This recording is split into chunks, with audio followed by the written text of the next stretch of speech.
Hey, this is Kenny from Kenny's Audiophile Record Reviews. Thank you very much for viewing my videos. Please like and subscribe. I sincerely appreciate that. As you can see, I have a guest on my channel. My guest is my son. His name is Ian, and we're going to talk some music-related topics and hopefully be interesting. He has some questions this time. We did a video before, and we thought he'd do a video again. He's visiting from San Francisco. He's in Northern California. I'm in Southern California.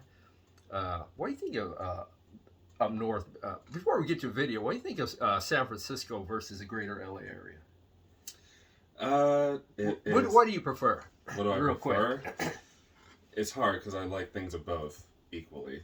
I like the weather of San Francisco better. It's cooler. It's cooler. Our hottest day is like 75. But I like the scene of LA more. But it's easier to deal with transit in San Francisco than LA. You don't have to drive everywhere. Oh, the transit systems. Oh, we have that blue line thing, whatever you call it down here. But you said San Francisco better. You still have to drive. Yeah. Oh yeah, you have to. You have to have a car up here. Yeah. So, but yeah, they both have their pros and cons. But it's nice being down here for a little bit. That's cool. So that's good. You're visiting your father. Blast from the past. Yeah, good. You're visiting your father. We talk every week on the phone. It's almost a mandatory thing. We talk on Fridays, even if we don't talk a lot. It's a good opportunity to catch up and give me opportunity to say I love my son. And that's the last thing I tell him on the phone. Son, I say, son, I love you. And he says he loves me back. So I look forward to that. So it's a mandatory thing that we talk at least once a week. Normally on Fridays on the phone. But he has some topics for me. I think he has them on his phone, I think, so he's going to bring them up. I couldn't think of any topics. I tried hard to think of some topics to talk about, so I left it up to him. All right, so you ready? Yes, I'm ready. All right, so when it comes to music overall, do you prefer, with listening, do you prefer a vocalist, someone who's an amazing vocalist, or an amazing lyricist? Okay, songwriting versus singing. Yes. Okay, you want to go first? No, you want me? Yeah. Okay.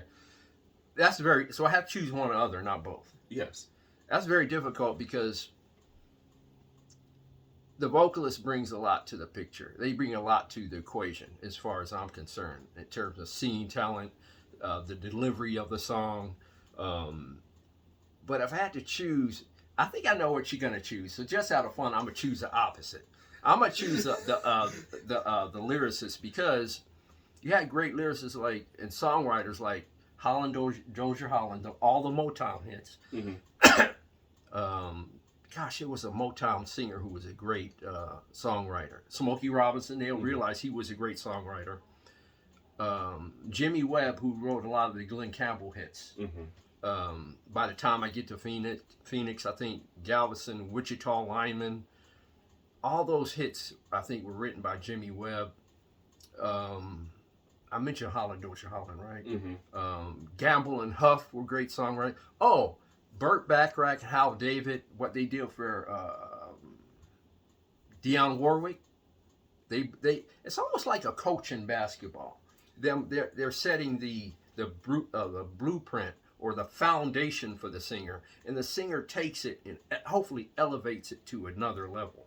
It's like a good coach in basketball. I'll give an analogy. No, before I do that, I'll let you give your opinion. Then I'll get more deeper into it. Okay, but I have to do it with a slight amendment. So basically, it can't be a writer behind the vocalist. It has to be, who do you prefer more? Someone who, like, for example, let's say, a Bob Dylan or something like that. Yeah, Bob Dylan did his own work. Huh? He wrote his own songs. Yeah, that's what I'm saying. So, but he is... he's a lyricist or songwriter, but does he have the greatest voice in the world of all the male singers? Probably not. So do you prefer... The answer is no. So do you prefer someone like him where he can provide the story, but he's the one writing it? Or do you prefer the vocalist who doesn't write their own music, but they have an amazing voice? I assume the question is, which is more valuable? The songwriter or the singer? That's where I'm taking this question. Okay, all right. Okay, so I hate to put words in your mouth, but Let's switch it to that. Okay. Which one do you think is more important? For me? Yeah. Personally. And then I get deep into it. For me personally, I prefer the Vocalists. Okay, we got something here. Because Yes. Because for fun, I'm gonna take the other side. Because one, music is more of an auditory experience. You know?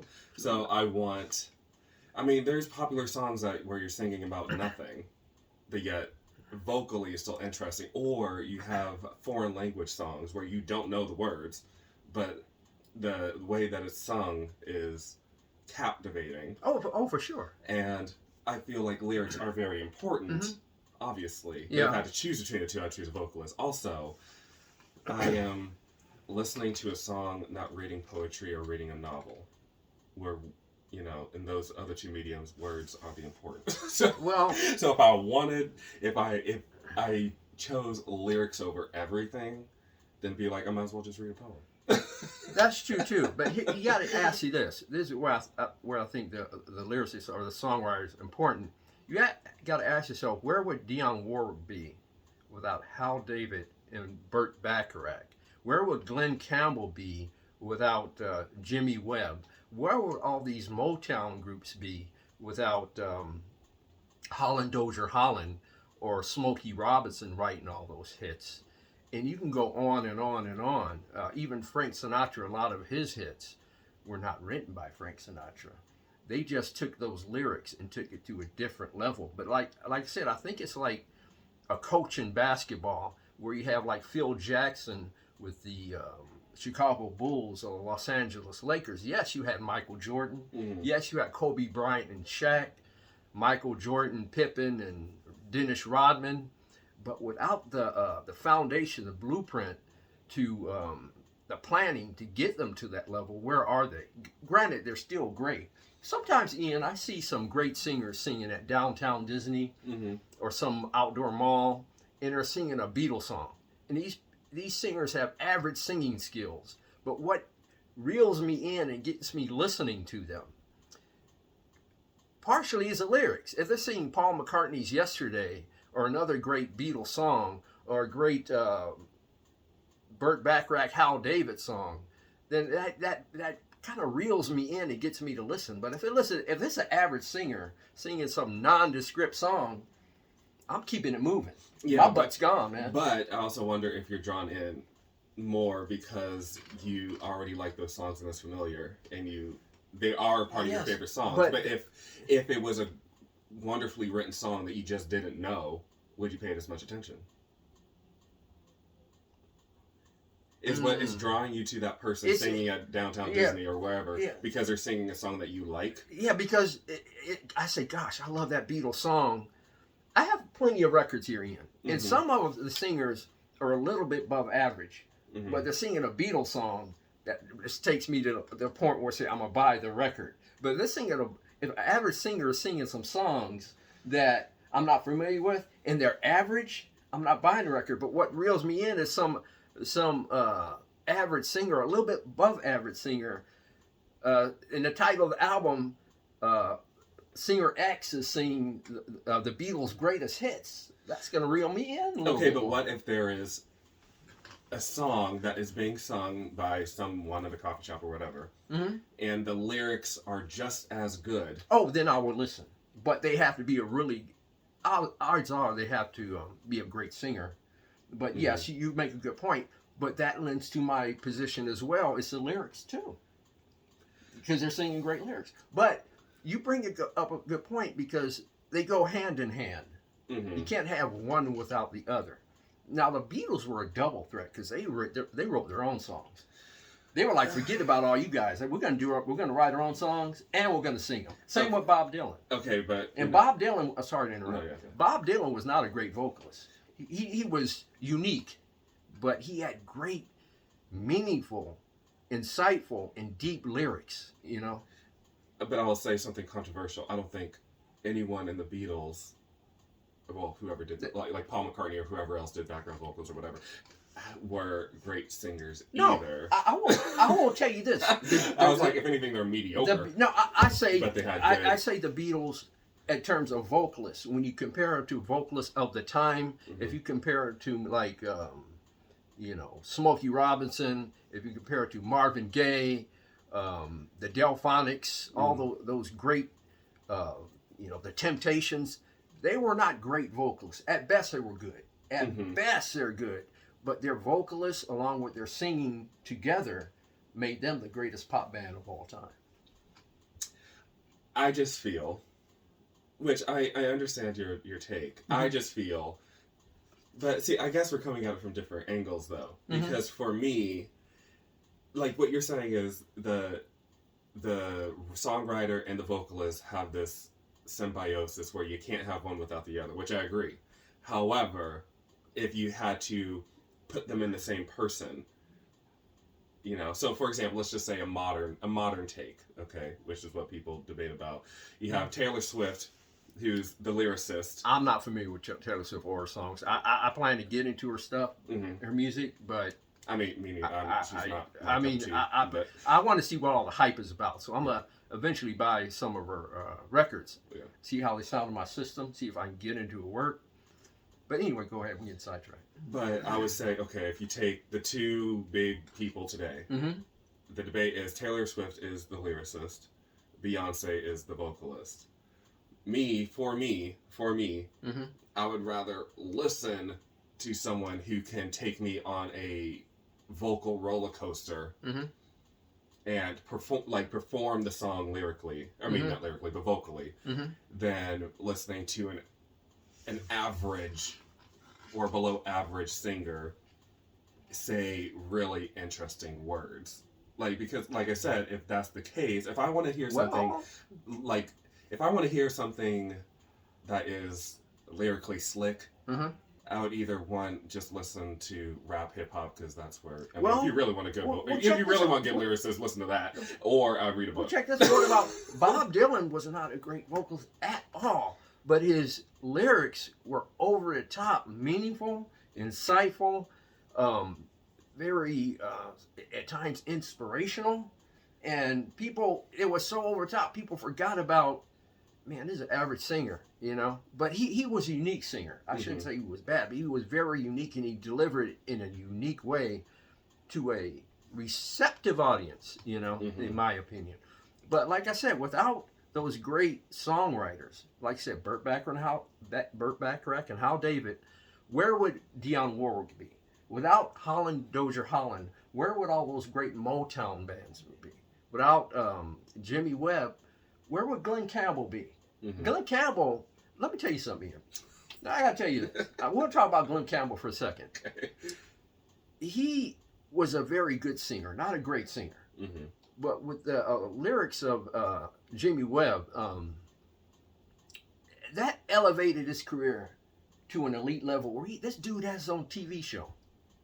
You know, I think it was a Glenn Campbell Good Time Out or something like that. That's how big he was in terms of his popularity. And his popularity came from those hits from Jimmy Webb.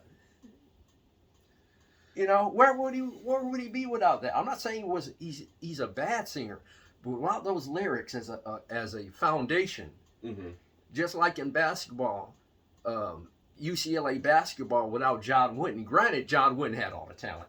They had Lou Alcindor, which turned into Kareem Abdul-Jabbar, Bill Walton. He had all those great players. Don't get me wrong.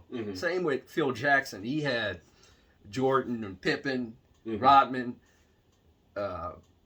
Phil Jackson with Lakers. He had Kobe, Shaq, Derek Fisher. So it goes hand in hand. In a perfect world, it's a perfect and equal marriage. You know, it is. For me, at least in the pop sphere, if you're talking about popular music. I'm just talking about overall. It could be any singer in any genre. Vocally, I would rather have someone that can really, but also I'm more drawn to dynamic singers. Oh, I like dynamic singers. No, but like some people, they're like for example, some of my friends, they don't like the people that are going to. What do you mean by that dynamic? By the way, more like. I guess if I had to say it in a way, it's like some people don't need vocalists that are gonna like take them to church. You know, like they don't need the gospel, like the powerhouse. Well, like, check this out. Aretha Franklin took a bunch of dudes to church. Yeah. And see, I prefer that, but there's some, like for some of my friends, like, not saying that this genre of music isn't great, because I do enjoy it a lot. But for example, if you're into indie rock, vocally, there's really not too much a lot of the times to go off of. I prefer, if I'm going to listen to music, I like even if in rock and R&B and whatever, I like a good vocalist that can really punch. And then, okay, yes, the instrumentation, all that stuff, the lyrics are great, but I am more drawn to the punch of a vocalist. Oh, that's cool. I mean, Freddie Mercury took dudes to church. Right? Yeah, and see, I prefer, if I'm going to listen to rock, I would much rather listen to Queen than, you know, honestly, I'd rather listen to Queen than the Beatles. I much prefer Queen than the Beatles, for me, because the voice is just so interesting to me. That's the hot take. Yeah, but you take Queen over the Beatles? I personally would, for me, because I like a punchier voice than. So you take the Rolling Stones over the Beatles too, then, huh? Because of Mick Jagger? I don't really listen to the Rolling. Like, I just, you know. That's what you They haven't come across my Queen, they were like, I think they were at the peak of their popularity, perhaps, when I was in high school. They have that album that had We Are the Champions. I think that came out around 77, 78. And I remember playing that a lot during the NCAA playoffs in around 77, 78. And that what brought that song group to my attention. Was because the NCAA playoffs, and they were playing that song a lot. So I said, I got to check this group out. Ended up being Queen. And Freddie Mercury, probably one of the greatest rock singers of all time. He can hit those notes. There's two singers who can hit those notes really high. There's another one, gosh, I wish his name would come to, he sang that song, Crying, I think it's called. I forgot his name. People in the audience will tell me. But during his era, he would hit those high notes like Freddie Mercury, but just in a different way. I guess another thing for me is there are some songs that either you don't know the lyrics to, or for example, even like Bohemian Rhapsody, once they get to the more rock part, like obviously the more operatic ballad in the beginning of the song, you can easily understand what they're saying. But when you get to the faster rock part, there's times where it's like, wait, what are they saying? What's happening? But it's so engaging. Yeah, it's like, wow, I am on this roller coaster of a ride, vocally and I guess with the instruments as well. But you know, especially vocally and how they stack the vocals as well, and it's just a full experience. And there's, you know, like I said, there's some songs where it's like I have no idea what they're saying. But, you know, vocally it's just so like wow. There's some performers that come along once in a lifetime. It could be Frank Sinatra. It could be Luther Vandross, who very well might be the greatest male vocalist of all time. Nat King Cole. Freddie Mercury is one of them. That dude, people like him come along every once in a while. Yeah. You got to catch them when you catch them, basically. Because, you know, they're not with us. You know, Jimi Hendrix on the guitar. It's like certain people come. Freddie Mercury's in that category. Yeah. So, but I guess we have to agree to disagree. I'm taking the... In a perfect world, they're equal. In a perfect world, they're equal. But the songwriter, like I said, without Burt Bacharach, Hal David, whereas Dionne Warwick, without Jimmy Webb, whereas Glenn Campbell, you know, and I can go on, without Holland, Dozier Holland, where the Temptations, wait, but let me, Supremes. Wait, but let me say Smokey Robinson is great with songwriting. Smokey Robinson is an underrated songwriter, one of the greatest of all time. He was laying down those Motown hits just as well. For you in the audience, go ahead, my son. But, okay, let me talk about this, because I touched on it, but let me go further. So, as someone growing up in Southern California, but then I also lived in Miami for a while, hearing a lot of Spanish-speaking music. So, for example, You're not going to talk about like the Miami Sound Machine or anything like that, right? Although Gloria Stefan, I mean, she was cool. She was cool. Great. Yeah. But so for example, in Miami, Celia Cruz is yeah, the Cuban icon yeah, of singers. for sure. Now, my Spanish, I can get by, but I don't You know. took Spanish in high school. Yes, but also, like, a lot of people in my life speak fluent Spanish, so that helps. Okay. But me not being one of them. I took French in high school, forgot all of it. But, I can only pick out, let's say a quarter of what she's saying. To me, it just sounds good. And so I'm saying her voice is just so impactful. It's just so wow. Yeah. Or for example, if I'm listening to Mark Anthony, I think he's a very good singer, and obviously I don't know all of what he's saying, but it's just vocally, it's just so. It sounds good. Wow. Or if I listen to, like, now that I'm on my Japanese learning journey. He's teaching himself Japanese. So now that I'm on that, if I were to listen to, even if I listen to Japanese rap, which is what I'm on now. Japanese rap, huh? Yes. God, that would be cool to listen to. I never heard in my mind it's very, very good. I know there's Latino, Spanish rap. Yeah. But actually, Megan Thee Stallion, right? Yes, yeah. Of course. So her latest album, one of her biggest songs is with a Japanese rapper, and he's only rapping in Japanese. But for example, with that, his voice is so, even though I have no idea what he's saying, his voice is so smooth and crisp that it's like I have to listen, even without knowing what he's saying. So that's why I think that the voice really does. It does matter. Yeah. It does something. I'm a big fan of Brazilian music. João Gilberto, Astro Gilberto, Antônio Carlos Jobim, so many others. And I don't know Portuguese, but it just sounds good. Like the song Mais Que Nada. Yeah. That song sounds good, even though you don't know what they're. I think, what's that mean? More is nothing or something. What's that mean? Mais Que Nada.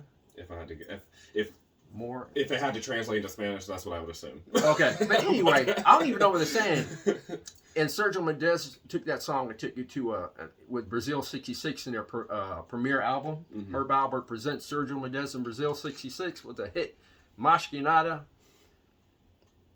Sergio Mendes took that song and just took it to a whole other elite level. Yeah.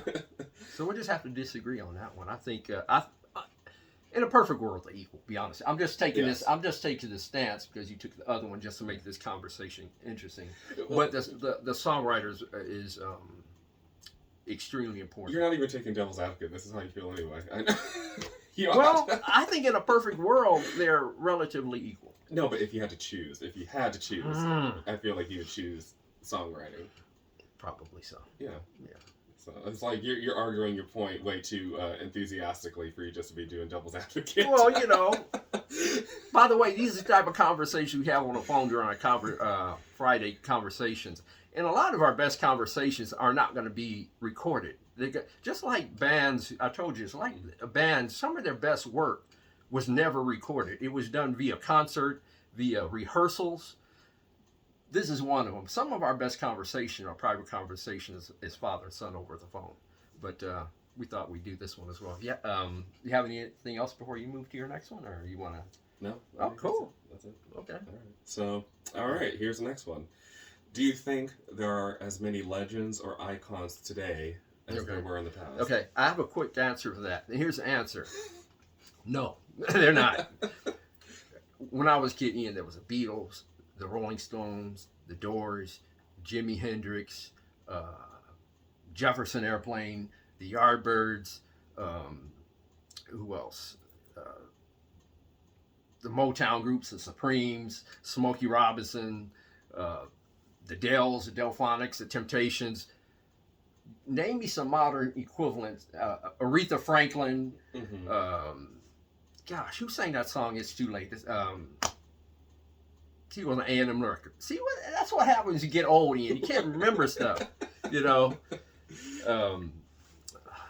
song, It's Too Late. It came out around 71, 72. But anyway. Carole King. Name some equivalents to that Bob Dylan, Donovan. I could go on and on if I wanted to. Name some modern day equivalents to those bands. I'll sit here and listen with great interest. Okay, so let me say this as a preamble. I agree there are not as many. What's her name? Megan Thee Stallion or whatever? No, she's not. No. What kind of name is that anyway? I mean, there's. If you think of Hootie and the Blowfish, what kind of name is that? I've been asking myself here. Okay, let me bring out up. Okay, who do you think? Taylor Swift. Okay. Okay, if there's any Taylor Swift fans, do not come for us, please. But Taylor Swift. What's an equivalent of back in the day to Taylor Swift? Like her. She has mass popularity, but mass popularity does not necessarily mean you're talented. And I don't say that in any way to say she's not talented. Mm-hmm. Okay, but do you think she's on the level of Aretha Franklin in terms of singing talent? No, definitely. I wonder if she's more like I think this person is way more talented than Taylor Swift. Again, I apologize to any Taylor Swift fans out in the audience. But I'm like, could she be compared to be a modern day, watered down, maybe Carly Simon-ish? Carly Simon was more like soft stuff, in my opinion. What do you mean? She wasn't like singing like in my tune like heavy rockers or anything to that. But she Taylor was Swift like, doesn't either. Especially because Taylor Swift in the beginning was mainly like folksy. okay, so you put her on the same level as Carly Simon then. Well, I'm saying like because they're both like writers and like. I didn't know she was a writer, to be honest I with you. thought Carly Simon like. No, I didn't think Taylor Swift was a writer. I she never writes knew all her that. own songs. I never knew that. She has like producers that help. That shows her, how much I know about Taylor Swift. But she writes all her own stuff, and so that's why I was like, okay, well, Taylor Swift now is more, at least in the 2010s, she was more poppy, but now she's returned back to her like folksy, country-ish kind of sound. Mm-hmm. But I was like, maybe she's that kind of. No, I think Carly Simon's way more. Like I way prefer Carly Simon, but I was like, I guess if she were to be the modern day somebody. You think she'd be? What about Linda Ronstadt? Oh yeah. No. I mean, you think she's on that level? No, but okay. I mean, but it's just hard because it's hard to place her, huh? Because I just don't gravitate to her music like that. But here's the thing. I think I'll say why there aren't as many, in my opinion. Why there are not as many legends today. Mm-hmm. Oh, look, before you say that, I think it's quite possible that the singers today, in terms of vocalists, very well could be just as great as the vocalists from back in the day. Mm-hmm. It could be the material that is placed on their laps and the direction musically they decide to go. It's quite possible that they're just as good as a vocalist. Yeah. Mm-hmm. But it's the direction they choose. And sorry to interrupt. Go ahead. I just think in today's modern era, especially now that most of us younger people listen to music on streaming or listen to or hear songs for the first time on social media, or it's just, in the words of Beyonce, people don't make albums anymore. Like, people don't make... She just made one? No, well, okay, she's the exception. I think she's the exception to the rule. Taylor Swift. I don't think... I mean... Which... God, I did not like her. But, she's coming out with albums. They're selling.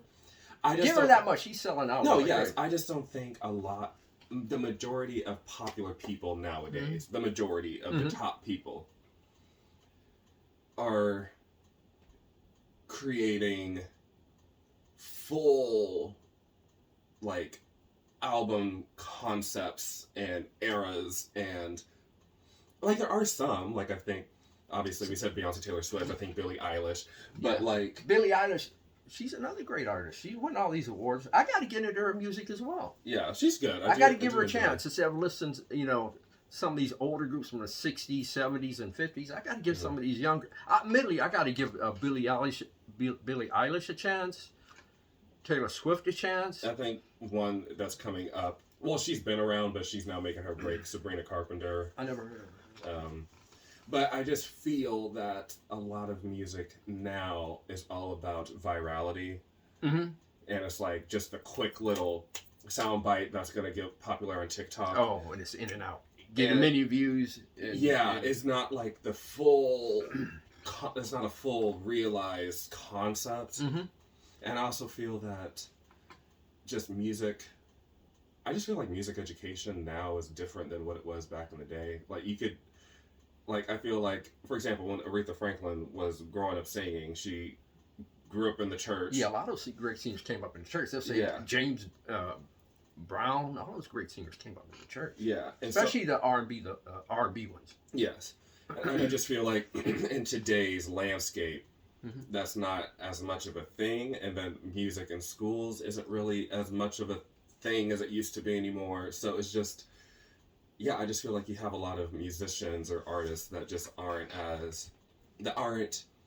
pushed as much by the audience or by the record labels to create outstanding music. I feel like the talent's there. It's the public I don't think requires as much now. But I think there are a lot of icons and legends now. It's just I don't know if it's to the same numbers. Yeah, you know, when I was younger, Ian, you used to go in stores like Sears, or when you were in an elevator, like in maybe the 60s, early to mid 70s, there would be an easy listening instrumental version of a Beatles song. Easy listen version of I don't know, a James Taylor song or something like that, or a song by the group Bread, playing an instrumental easy listening version playing in the store. Do you think they're gonna do that with today's music? Do you think they're gonna do that with a Beyonce song? The answer is probably no. No, I mean that's how popular music was back then. You had easy listening instrumentals to go along with those hits. That's how the mass appeal was, how widespread it was then. I'm not so sure it is now, even with the aid of the internet. I think that's almost like a curse to it, though. In my opinion. The internet? Yeah, because, so for example, now, like, okay, even when I was a kid, even though, like, yes, I'm a younger individual at almost 32. You were born in 1992, correct? Yes. See, I remember it. Well, I would hope so. You were there. So a lot of parents, a lot of parents who have 6 kids and crap. Everybody trying to remember, gosh, when was this dude born? You know. Well, luckily you only have one. I know when my son was born. But I have some step kids. I have no clue when they were born, but I know where you were born. Yeah.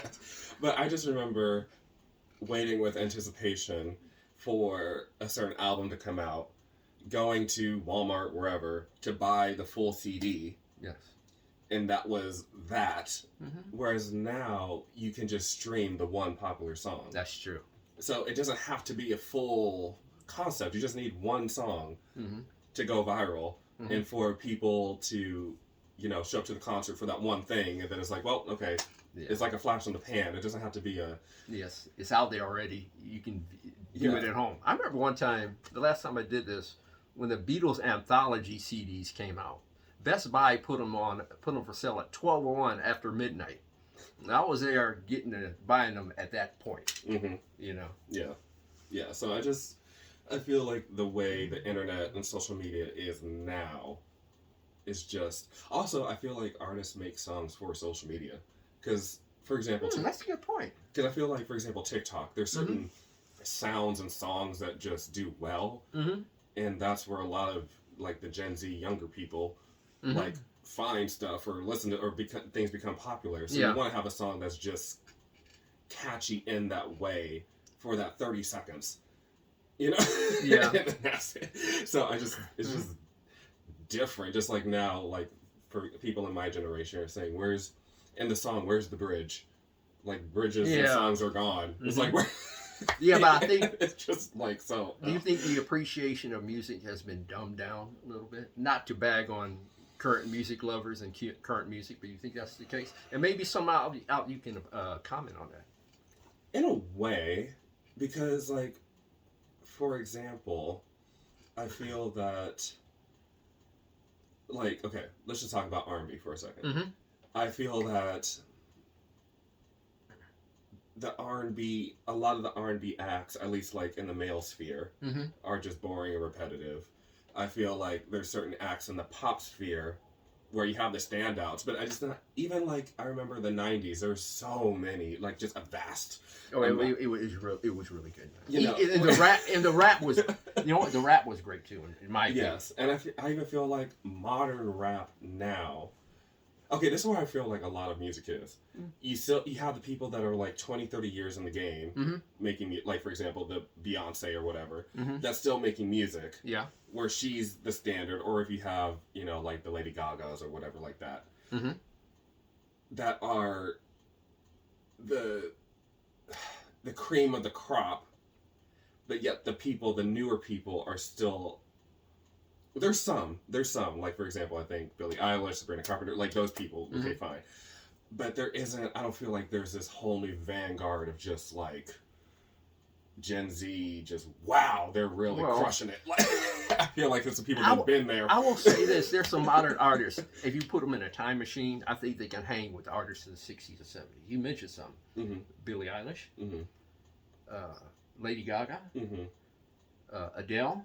Yeah. Beyonce, and especially Bruno Mars. Take them, put them in a time capsule, take them to the 70s, they'll kick butt back then, just like they are now, in my opinion. There's probably more that I'm not aware of. But the thing is... Wait, before you go on, this group, I think it's called Alabama Shakes or something like that. Oh, yeah. They have this great lead singer, at least I think that's the name of the group. Yeah. But yeah, sorry to interrupt your point.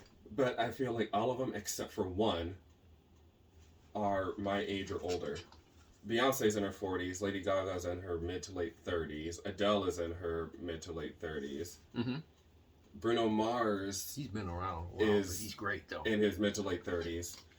To me, he's the closest thing in terms of overall product to James Brown. Yeah. The closest thing. Maybe not the exact same vocals, but in terms of stage presence and stuff, these are the closest things the younger generation is going to get to James Brown. The only thing that drives me nuts about him a little bit is I feel like his sound lately is too derivative. It sounds too much like I'm doing a Motown, or like, not Motown, but just like a 70s. A review? Yeah. I'm like, okay, but do the 70s, but with a modern lens. Yeah, maybe he has a great appreciation for the history of music, and he's including that history in music during modern times. You got to give it up for that. No, I think he's very talented. And also, maybe he thinks that the modern music just ain't hitting with him. So he said, I got to take this stuff from the past because this new crap ain't not working for me. I just feel like, for example, with both the aforementioned Lady Gaga and Beyonce, they have done, well, especially with Beyonce lately, the past two, they've done concept albums where you can tell, oh, this is heavily influenced by X, Y, and Z, but it still has a newer take to it. And I feel like Bruno Mars is just pure 1970s corduroy suit. I love the guy. I admit I don't have any of his albums, but that's my fault. I got to get them. But what do you think about Beyonce's version of a concept album? My version of a concept album was the Beatles, Sgt. Pepper's, the Moody Blues, Days of Future Past, and then Beyonce hitting you up with this Cowboy Carter album. What do you think about that? I mean, I enjoy it, but obviously it's different because I have been a fan of Beyonce since Destiny's Child came out. But do you think overall as a product that was a good idea for her versus just making an album of good songs and let people dig that instead of having, in other words, having people dig the individual songs versus trying to dig a concept of country music from an R&B artist?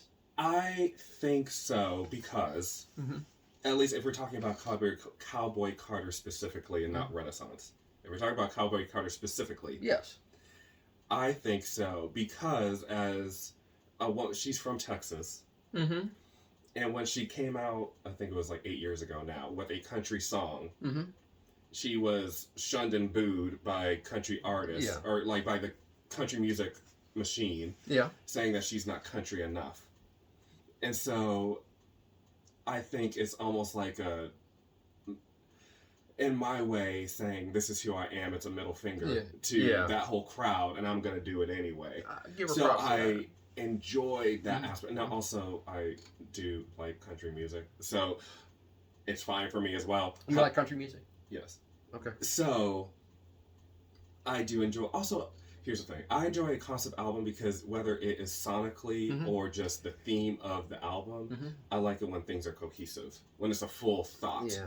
And so I'm just wondering, like I said, when I mentioned Days of Future Past by the Moody Blues, one of the greatest albums ever made, that bad boy flows from like beginning to end, and every cut is, I'm telling you, Ian, that album doesn't get the props it gets. That is a masterpiece times 10. The Beatles, Sgt. Pepper's is too. Gosh, Days of Future Past might be, in terms of like the concept, might even be better than Sgt. Pepper's because of the way it flows and everything. From beginning, it takes a beginning of the day to an end of the day. It ends up with that great song, Nights in White Satin. I'm going to have to do a video on that album one of these days. But anyway, her version of a concept album, I'm not so sure, because I think she would have been better off doing an album with just great songs on it. Wait, and what about Renaissance? Because that was also a concept. What about it? Do you think that was... That was not as strong as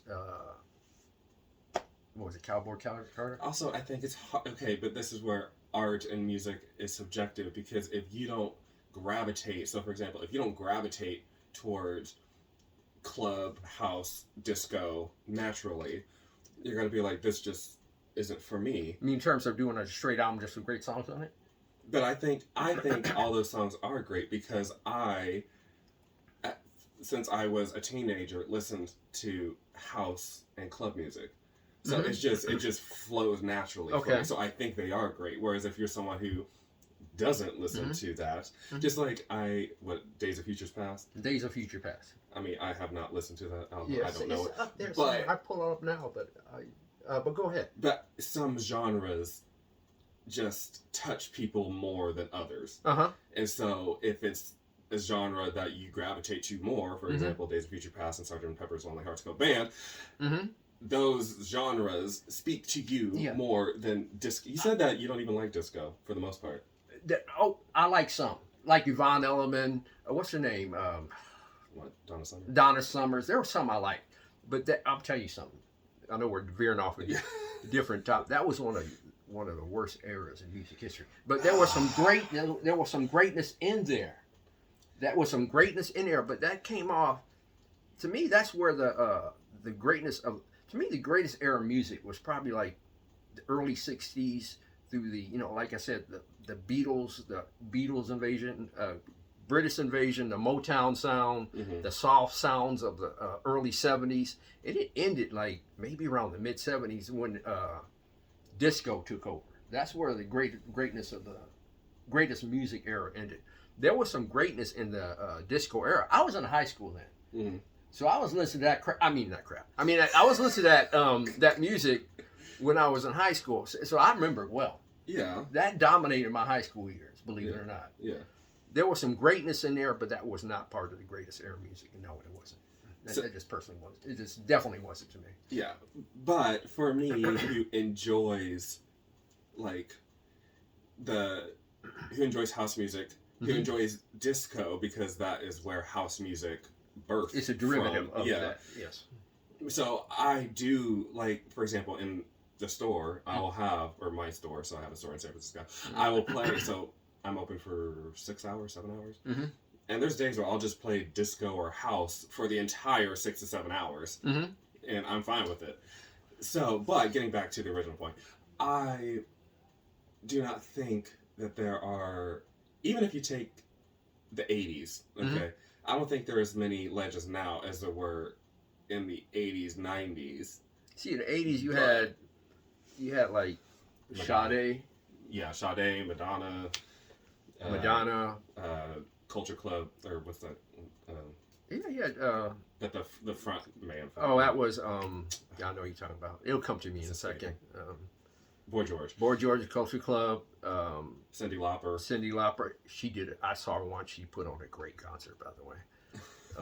One of the greatest concerts I've ever been to. She put on a great show. You would enjoy that show. You just weren't born yet. Yes, that's true. Yeah, there was a lot of Michael Jackson. Yes, one of the greatest of all time. Yeah, Janet Jackson. Yeah, again, one of the greatest. There was some great stuff going on in the 80s. Style Council. A lot of great bands in the 80s, in my opinion. I just think where we are media-wise, and our media landscape is just so different. Yeah. Like, I don't think there are many artists today that could sell out a full stadium. Tell that to Taylor Swift. I said many. They did. Well, I don't know what the biggest venue in Southern California is. Let's say, for argument's sake, it's the LA Coliseum. She could probably do like 20 consecutive shows there and sell all the mothers out. I don't know what is. She can do no wrong. Give her props. Yeah. You know, give her props because she's doing it for a reason. But again, she's also been around since 2007.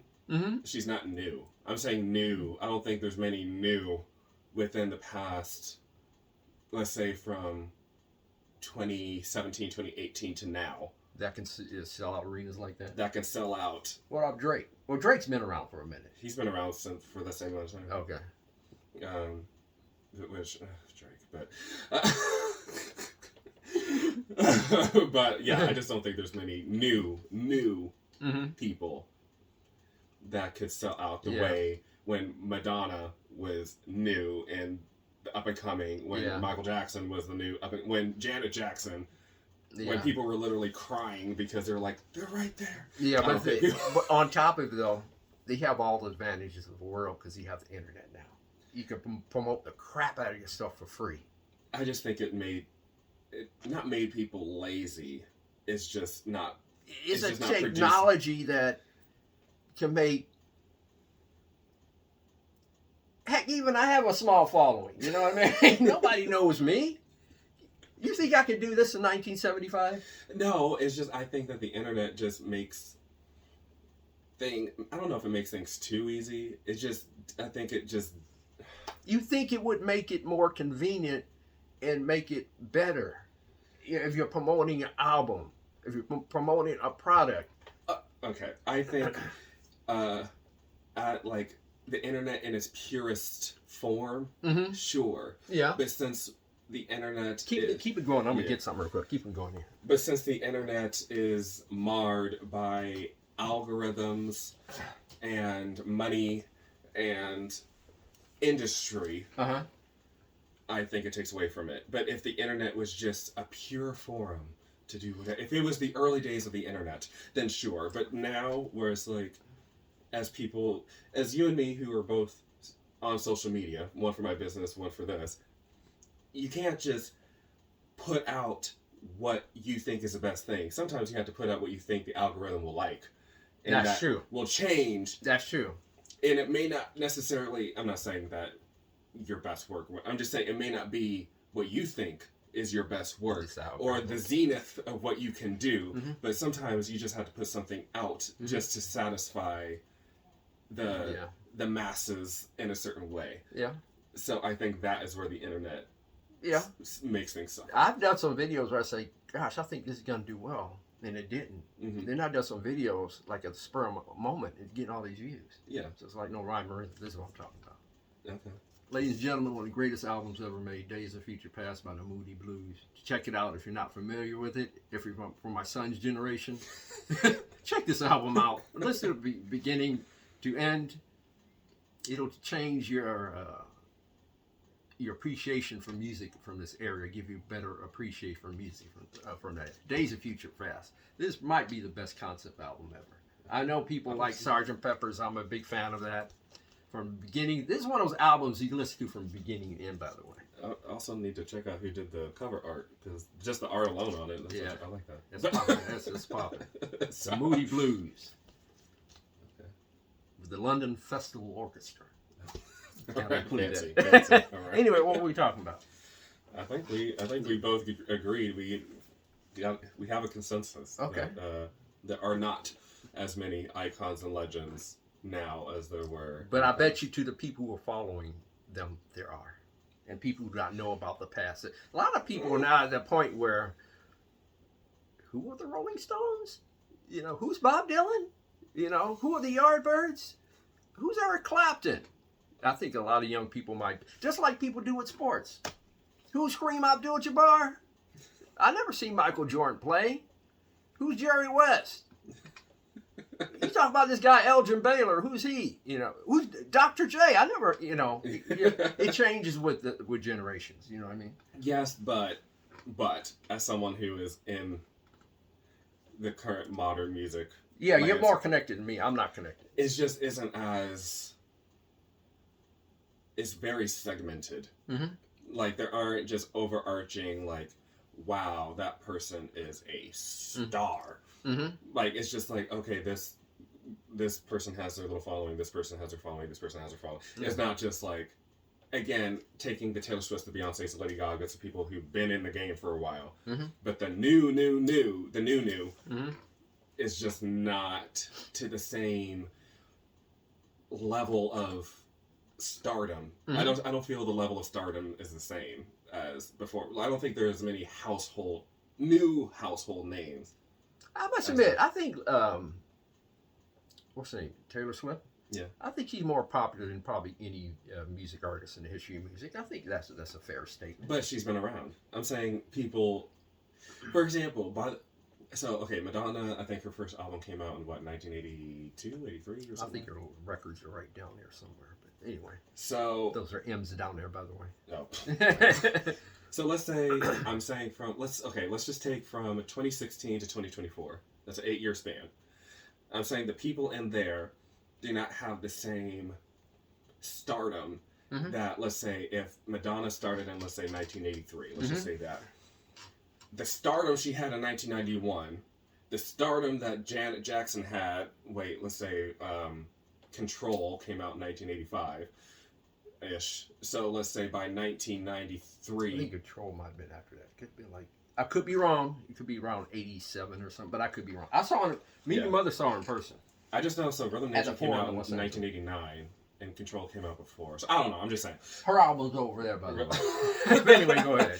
So let's just say by the early to mid-90s, by the time Velvet Rope came out, like Janet Jackson was a global phenomenon by that point. It's just there's people that is like, okay, by less than 10 years mm-hmm. in their game, they were just cemented as global stars. Yes. Not just famous, mm-hmm. not social media famous, but they were just global superpowers. And I don't know if we have that from artists that came out between, let's say, 2016 mm-hmm. and now. I don't know if there's as many. Yeah, I was wondering if the goal these days is really staying power, but I was wondering if it's get as much as you can, as quick as you can, mm-hmm. as often as you can in the shortest period of time. Whereas some are other artists like Aretha Franklin. But there was some one-hit wonders back in the day too. Let's not forget that. Yeah. There was a lot of one-hit wonders back then too. You know, people had one album, one great song. And as I said in another video, they left like a thief in the night. You know what I mean? There was a lot of great artists back then doing the exact same thing. If we're being fair. No, I just can't think of too many artists from the time period that I specified mm-hmm. that came out during that time mm-hmm. that could sell multiple arena tours around the world mm-hmm. and have, the endorsements and the commercials and like I can't think of too many people that could do that nowadays. Yeah, I think with that, I also wonder the advent of the internet, do you really have to go on these huge arena tours and stuff? I mean, it probably helps. So from what I gather on the internet streets mm-hmm. is with streaming, you don't make nearly as much money as you did before when you would sell CDs and albums and that kind of stuff. So people have to go on tour to make the money. I'm just talking in terms of promoting your product. What do you mean? Like promoting your product. On the internet. Before you had a lot of people went on tours. I don't know. Some people say the tour supports the album or the album supports the tour. I don't know which one is which these days. So now it's the tour supports the album. Well, okay. In a different way, though. It doesn't necessarily mean that the tour supports the album in terms of promotion, getting the album out, mm-hmm. but it supports in that the monetary value that the artist gets from streaming is nothing compared to what it was when they sold physical copies. Mm-hmm. And so you make the money on tour, like selling the merch and all that stuff. And so artists go on tour now mm-hmm. just to make the same amount of money as previous artists did just by selling albums. Yeah, but I was wondering, when you throw the internet in the mix, that's a whole new huge revenue stream. That's what I'm trying to say. In a way that, like, only in a way, for example, let's say you create a YouTube channel and then you get that, or you are famous on it, like you're Instagram famous, and then you do brand deals.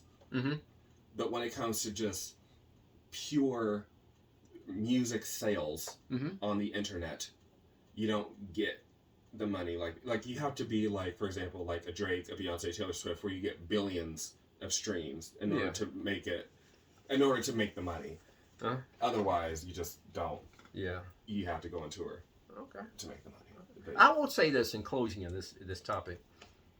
I'm not up on modern music, and I should be, and that's a huge fault of mine. I admit that to my audience. I should get more engaged with modern music. I stopped listening to modern music probably like in the late 90s, early 2000s. Maybe 2000, somewhere between late 90s and, 2003, 4, 5. So I that's a fault of mine. I admit that. You got 20 years to catch up to. So I might have to start from like now. I don't know. 20 years. Man. Okay, so what's your next stop? Or are there any? Yeah. Are there any iconic artists or bands that you think are overrated? And by overrated, let's just for the audience sake. Okay, you give it. I do these videos where I say underrated, and you get these people hitting me up, giving me their definition of underrated, which I understand. You think some things are obvious, but apparently they're not. So you can define overrated. So I'll say for this conversation, people who have more praise, accolades, or just fame than what you think their music is worth. Okay, this is the only band that comes to mind immediately. And I had this conversation with my wife. She thinks this is the greatest band of all time. I think the greatest pop band of all time are the Beatles. Probably the greatest jazz fusion group put together is, the Miles Davis groups. I would say the Eagles. I just never really, I know they did Hotel California and all, stuff, but the Eagles never really resonated with me for some reason. I don't know why. I just never, I never got it, I'm sure they're a talented group, and everything, but I just never could, they didn't contact with me for some reason. I'm going to say the Eagles. That's what comes to mind. And they're immensely popular. They do high-end reissues of their records. I'm sure they have high record sales, but I never could connect with the Eagles. That's the group that comes to my mind. Okay. I'm trying to think if I have. I think off the top of my head, which I do like them a lot. Here's the thing. Like, there's a caveat with mine. I really do love their music, but I would have to say Nirvana. Okay. Because I feel like there's so many, I don't want to call them posers, but I feel like there's so many people that wear Nirvana t-shirts that have never listened to Nirvana. They couldn't name a song. But it's just because Kurt Cobain and just the whole lore of Nirvana just is trendy, I guess. That is just like, oh yeah, I'll put on this Nirvana shirt. And it's like, well, do you know any of their music? No. It's just going around with the crowd. Yeah, and so I feel like, but here's the thing, I love their music.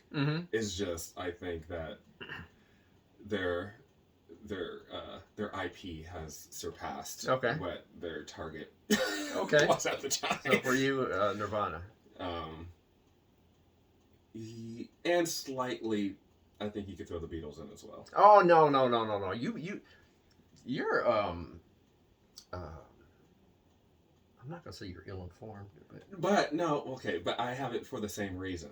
Okay. I think it's the same reason as Nirvana. In the fact, this just happens to be sitting here. Go ahead. In the fact that, okay, but here's the thing. I enjoy the Beatles. Unlike a lot of people in my generation, I think you have their records are over there, by the way. I think, unlike a lot of people in my age range, I have been indoctrinated with the Beatles mania. I've heard it for as long as I can remember. So I do enjoy it a lot. Okay. And I will visit their albums from time to time. But again, I feel like there is a huge segment of the population that has Beatles stuff that could not name a Beatles song or album. It's just part of the zeitgeist. I can start naming some stuff. Well, okay, because you're a huge fan. I'm saying there are people out there that... They're part of the Beatles mania, but they don't know about them historically, and they don't know about their hits, their history, which is amazing, by the way. I mean, my God. I just feel like there's some artist. Okay, for example, have you heard of the artist, like the fine artist Basquiat? What? Basquiat? Basket? No. His name is Jean-Michel Basquiat. Okay. And he was a famous artist from the 80s. Like, if he was so famous, how can I heard of him? Because he don't know art. I'm just kidding.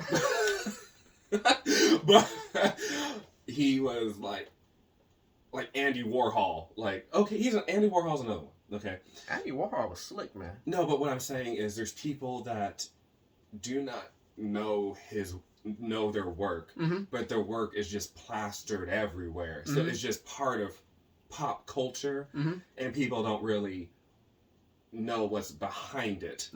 So I feel like the Beatles are the same thing. I'm not saying that their music is bad or isn't worth all the hype.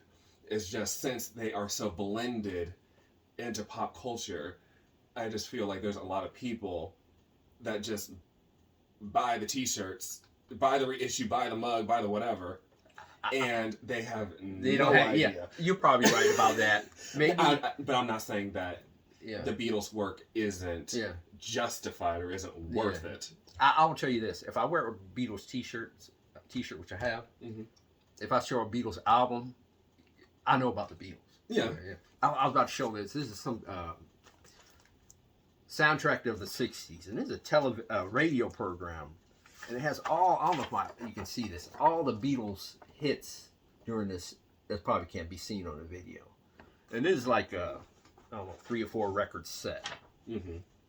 Soundtrack of the '60s program, and this is I bought this at a swap meet at thrift store. It's a cool album to have. There's probably not too many of these floating around. I just had to show that.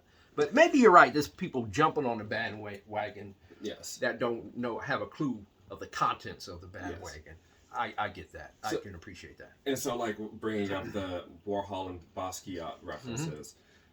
So, for example, if you go to, I don't know, like, not a skate shop, but if you go to just like the trendy kind of streetwear clothing stores, you'll find their art just plastered on a hoodie with no context. It's just on the hoodie. It's not like you got it at a museum. Oh, I see. You didn't get it from the official website. You didn't get it from. It's just on a random hoodie made by some random company that has nothing to do with it. And so that's why I feel it's overrated in that way. It's just so ubiquitous with pop culture that it's just like, why is this random 12-year-old wearing this? It's like, do you even know? And they don't know about it historically. So that's why I think I can appreciate there's that. things that are over. I'm trying to think if there's one. I don't know if I can think of a band that I think is. Yeah, but to me, what comes to my mind immediately, and they're a talented band, very well of the Eagles, because they were out and popular when I was young and engaged in music. I just could not connect to the Eagles for some reason. I'm sorry for all you Eagles fans out there. I know there's a ton of them, but it's my wife's favorite band. It just never can. I don't even know if I have any Eagles records, to be quite honest with you. You know, I don't even know if I do. Well, no, I did come up with an artist that I think is purely overrated, not just for the reasons that I said before.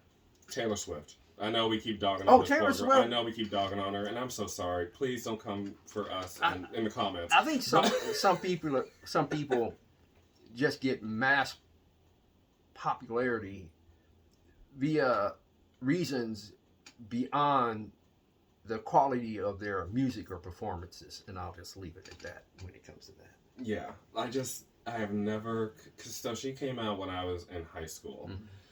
Never connected to her music. I'm not a huge fan of her voice. Mm-hmm. I'm not a huge fan of the content of her lyrics and what she sings about. It's just not for me. Yeah. Whereas, for example, which you don't know who this person is, but I'll still say them. Is her name Basquiat? No. Sabrina Carpenter, who I Never mentioned know. before, Okay. is another just,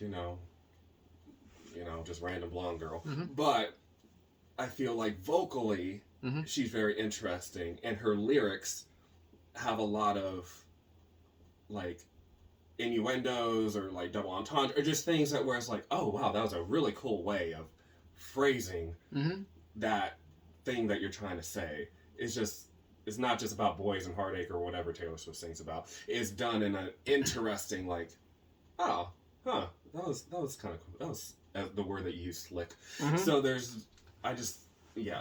that's just one artist that I've never been able to. And I tried so hard to listen to her last album, and I just couldn't. Yeah. So, but the Eagles, their vibe and groove and style never really just, like I said, they're a talented bunch. It just never connected to me.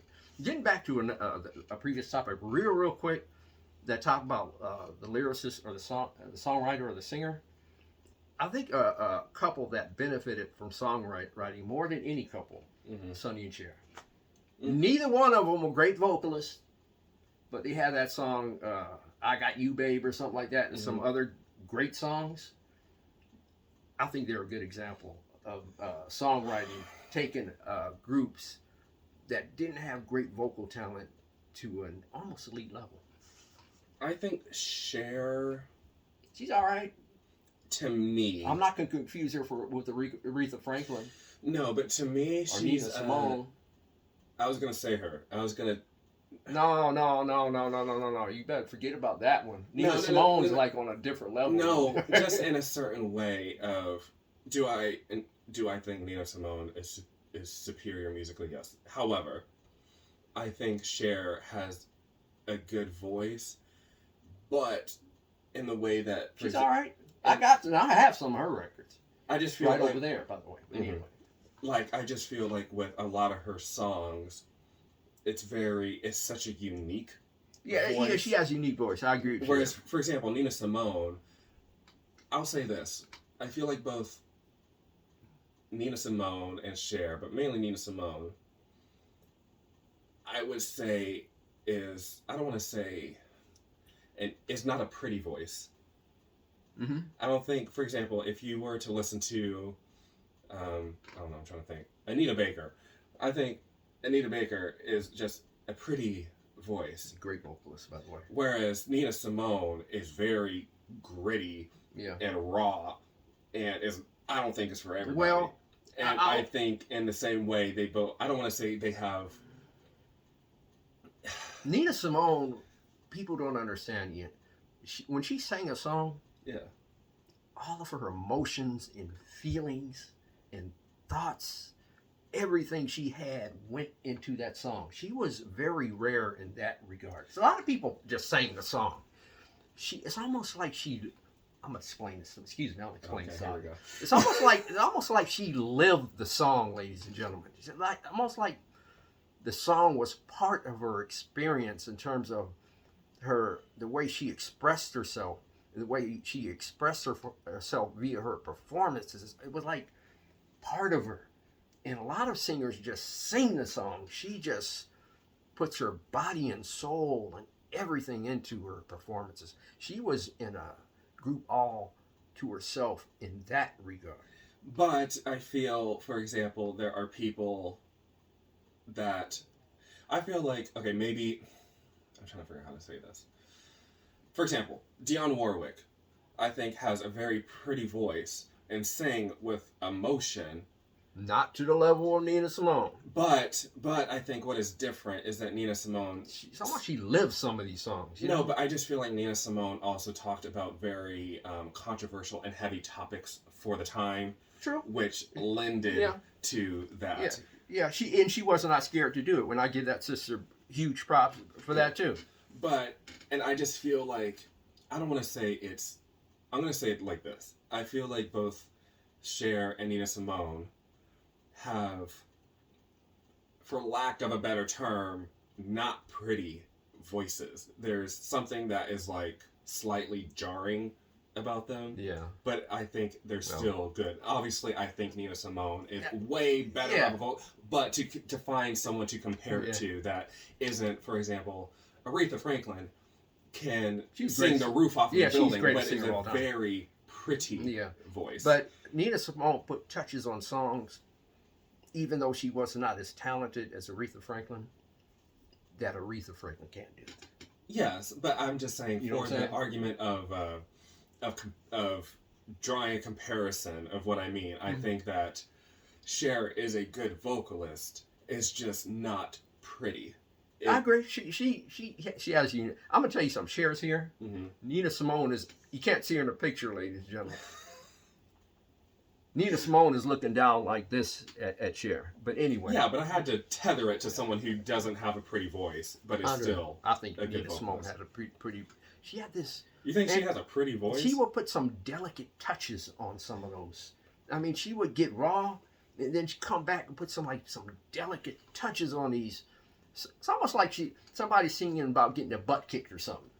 She act like she got her butt kicked 1,000,000 times when she sang. You know, she put that much, expression into it. You know, like it was like firsthand knowledge or something. Yes, but what I'm saying is, it's not pretty in the way that what's that white lady's name? Of the time, she was blonde, Dusty Springfield. To me, Dusty Springfield's amazing. No, what I'm saying is she has a pretty. It's pretty. It's not raw and tattered, and is not going to take you to this other world. But it is. She is a phenomenal vocalist, but it's very pretty. Just like what's the Brazilian artist that you like? The Astrid Gilberto. Yeah, pretty. Aretha Franklin, pretty, but it's not like the raw, just you're gonna hear if their voice cracks, it's on purpose. Yeah, you know a lot of the great black R&B singers have this great richness in tone, and almost like you're singing from a deeper experience when they're singing some of those songs. Dusty Springfield fits in that category. I mean, she has almost that type of soulful type of voice is what I'm trying to say. Yes, but it is almost like if you think of people who, for example, sing opera. There's some that sing opera very by the book. It's very pretty. It's very lofty sounding. And there's some that just have, for example, from what I hear, like Maria Callas is is not a pretty opera singer voice, but she's still considered one of the greatest opera singers. There's a singer called, I probably mispronounced her name. I have her records over there somewhere. The last name is, I think, Farrell. Eileen Farrell or something like that. I mispronounced her name. She was a great singer in that realm, but she can sing other genres too. She had a great voice. Yeah. So. Anyway, you have one more topic, right? Yes, so let's see what it is. Country music or something like that? Yes. Why don't you like country music? To me, I don't like it because a lot of the male vocalists sound the same. It's almost like their voices are slightly synthesized or altered. And a lot of them sound the same. I never liked the vibe and groove of that genre almost from day one. It never resonated with me. The songs and the compositions I can't relate to. And by the way, I've been to at least 10 country concerts, and that's not an exaggeration. Yeah. Okay? Yeah. Because my girlfriends, or whomever I was with, even my current wife, who's going to be my last wife, by the way. I'm not saying current wife, like it's going to be the next one. I'll be married to forever. Likes country music and their entire family. So I go to these country concerts. So it's not like I'm not trying to watch it. But it never resonated with me. Like I said, the male vocalists sound alike. Like I said, compositions of songs, they do nothing for me. There's some legendary country artists who I'm a huge fan of, like Johnny Cash, Loretta Lynn. There's another female vocalist that does not come to mind, but I forgot her name. What, do you like Patsy Cline? Patsy Cline, that's who I was thinking of. Those three, and maybe the modern ones, Faith Hill and Tim McGraw. And, gosh, what's that other popular one? I saw him in concert probably a couple years ago. Garth Brooks. I don't like what he's saying, but in terms of his the song selection. But he came on a stage and took selections from the audience and sang a cappella. And a lot of artists don't do that. A lot of these artists with jacked up voices and stuff, they're not gonna do that. But I give him props. He's a talented brother who's singing songs I just don't like. Okay, but overall, unless it's Johnny Cash or Loretta Lynn, Faith Hill, Tim McGraw, if you want to count me, you can count me out in terms of country music. Okay, so then how come, or why do you think a lot of people, because I feel like it is a controversial genre. Why? That, okay. For the most part, this is my theory. I feel like if you're not from the South or you don't live in rural areas, chances are you don't listen to country music. Well, there's a lot of people in Southern California who are country music fans. There are a lot of them. My wife's family is, and there are a lot of them in California. There are country music stations in California. It just doesn't. I grew up listening to jazz and R&B. Okay, and it started in popular music. Well, okay, wait. I say this as someone who, the only people I can think of in my life that enjoy country music is Tammy. Tammy is my ex-wife, by the way. Beautiful woman, by the way, who took great care of my son. I had major props there. And that's why I like country music now, is because she's from Kentucky, and we would watch CMT, country music television, and it was just a part of my upbringing. So, but Tammy. Yeah. And that's pretty much it. Yeah. But you know what? Yeah, Tammy, that's it. You're right. Like, of people that, I mean, and Carla. But the majority of people in my life don't like country music, and the majority of people in my life are either from urban areas, urban or suburban, coastal people. Like, so from the coast, not from like the Midwest or anything like that. I mean, there's some from the Midwest, but for the most part, we are the coastal people. Yeah. And so I'm wondering if it's just, if you're from a certain region, it just doesn't gravitate to you. And we're being totally honest, and I hate to bring race into things, but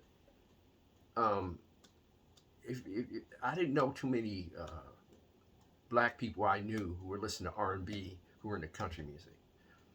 Like I said, I hate to bring race into things. I'm just presenting a fact. Yeah. Bringing that to the equation. I just wasn't really raised around it. But even if I was, I still don't know if I would like that, because there's a lot of things that I listened to in my life I didn't like. Maybe some stuff my parents played. I didn't like everything my brothers played. But a lot of it has to do with exposure too. A lot of people from different races may not be exposed to classical music, country music, folk music. So that element is, if we're being honest, part of it too. A lot of people say, "Oh, Kenny, why you bring race into it?" In some instances, it is a factor.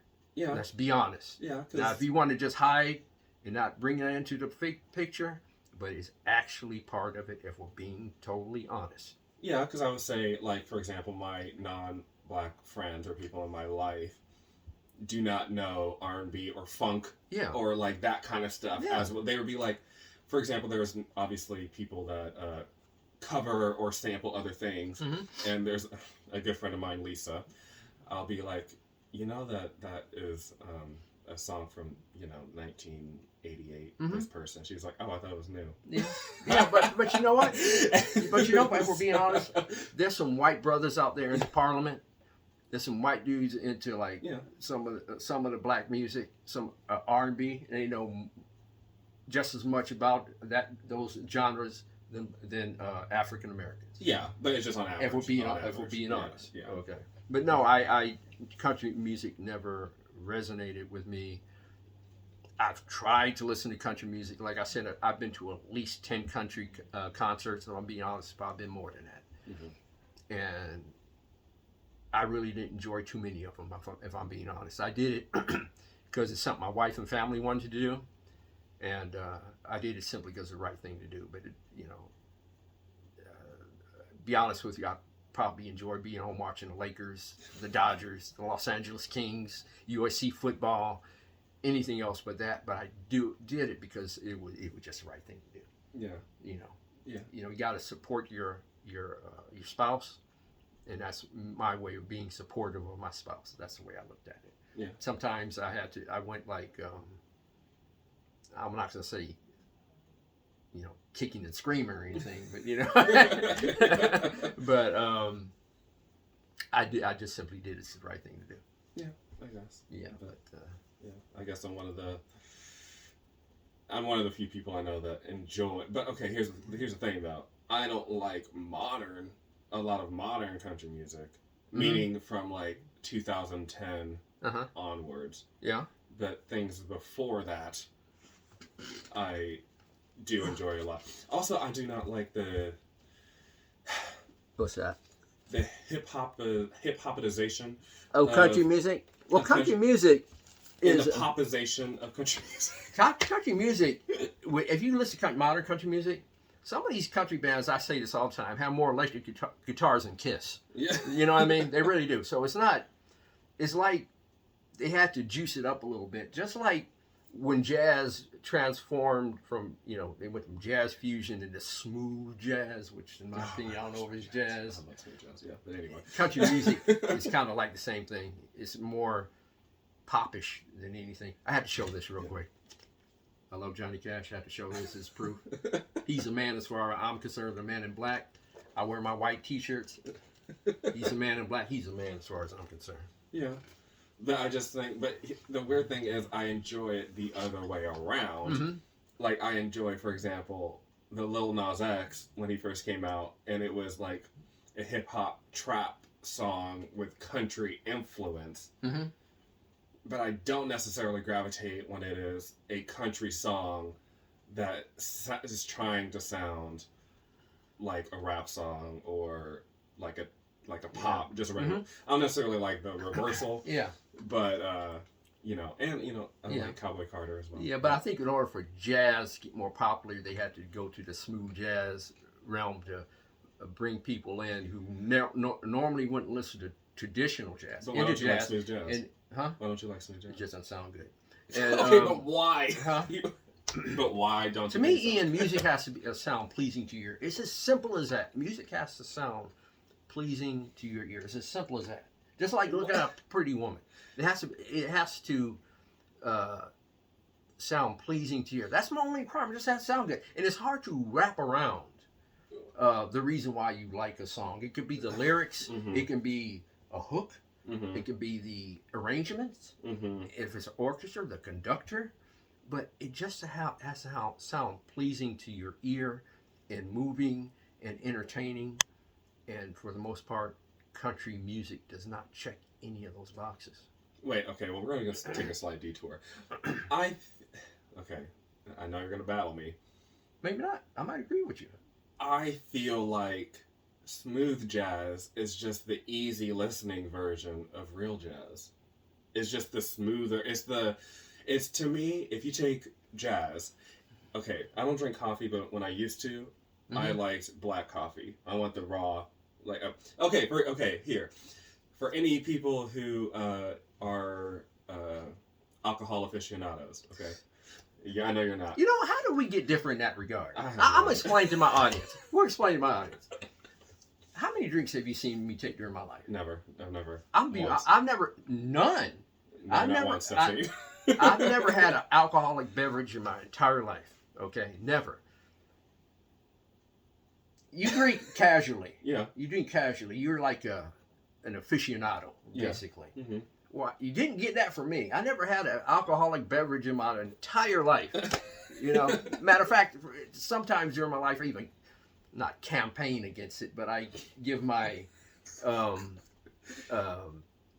and disdain is not the word either. But as a child, something clicked in my mind that said, you shouldn't be doing that type of thing. Yeah. But anyway, go with what we're about to say. So, for example, like, if I'm going to have whiskey, mm-hmm. I want it just straight up, nothing. Don't put anything. Don't put sugar. Don't give me any of the frilly stuff. To me, jazz is that. Jazz is the pure raw flavor, and that's what I like. But I think smooth jazz is when you have a cocktail. And it's easier listening. It's still good. You know what it's like? It's just smoother. It's like actually it's not. It's almost like people adding sugar to something that they normally don't like. Adding like a ton of sugar. You know, when it was good anyway. Mm-hmm. You know, that's what it is. It's like it's what they're doing with country music. What we were talking about country music, how they have all these electric guitars now. When you pass it was, you know, a banjo, an acoustic guitar, maybe one electric guitar player or something. Now it's like you got all these guitar players, people with long hair going like this and stuff. You know, that's what I mean. Yeah. You know, they kind of modified it or juice it up for the popularity or the attraction of a younger audience. I think that's what they did with smooth jazz. There's some people in the smooth jazz who don't even know who Miles Davis is. I guess, but I just think that as someone, because so my mom's side of the family are smooth jazz people, so I've heard it a lot, and I enjoy it a lot. Your mother loved country music, by the way. I've been to country the old stuff, not anything new. But she Patsy Cline and that kind of stuff. No, I saw some modern concerts with her. I saw at that time. I went to saw Barbara Mandrell at the time. We saw Katie Oslin. Okay, but that's still to me old school. It's not at the time. Katie Oslin. At the time we saw. Yeah, I remember Ian. I was seeing her like in the 80s. Yes. However, the country music of the 80s is far closer to the original country music, not original, the country music of the 60s and 70s than it is now. They marched down that thing, and now it's more pop in nature. Yeah. I just think that as someone who enjoys smooth jazz and listen to it in the store as well, that is just it's just not as raw. Like, because there's sometimes where I'm listening to jazz where I know, like, for example, the horns are purposefully supposed to do this, but sometimes it feels very, this goes back to the ugly singer, or the non-pretty sounding singer. It's supposed to sound raw, but there's sometimes where it is a little grating. Well, you know, or things are so, what's the word? A cacophony of sound. It's just very, like, purposefully, what's that word? Cacophony. What the heck does that mean? He's smarter than me, by the way. You were A student in high school, right? Yes. Throughout high school and college, I was a B student. I dreamed of being on this level. I was a B student. Let's see. What, looking at his GPA or something? No. Oh. I was taking hard classes on. Cacophony, a harsh, discordant mixture of sounds. I never heard of that word, man. So, to me, it's...